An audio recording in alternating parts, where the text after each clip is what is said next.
We begin with the new edition of the Political Machine. It's a popular computer game that's putting Metro Detroit in the spotlight.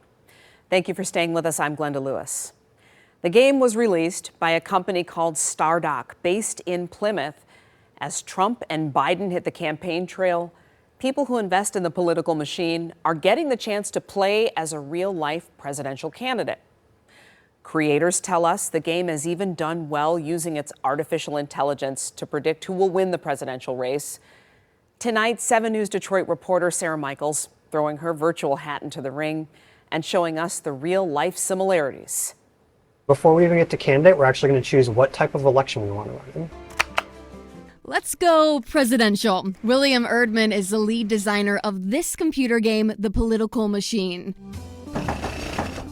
Created here in Plymouth, the political strategy game lets you choose an existing presidential candidate to run as you vie for the White House. Are there strategies in the game that mirror real life? For instance, in real life, people say running as the incumbent gives you an edge. Is that true in the game? I do believe it's true, primarily because they have that little bit of extra enthusiasm boost. Well then, as a first-time player, let's run as the incumbent.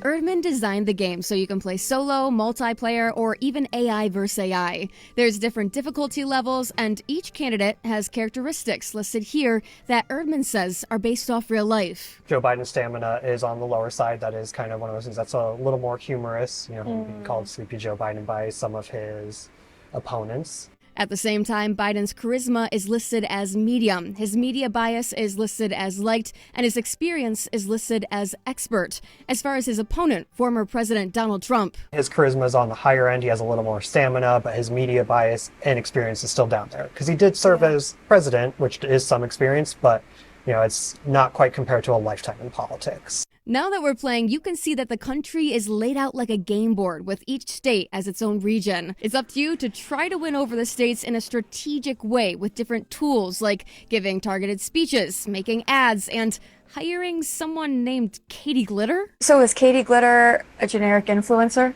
Yes. Oh, that's funny. CEO of Stardock, Brad Wardell, tells me each election cycle they re-release the game and have artificial intelligence play itself over and over. By doing that, he says they've had success predicting which candidate will win the upcoming election. Will you update the game as the real-time election cycle is going? Absolutely. So, for example, Donald Trump is in a number of different trials.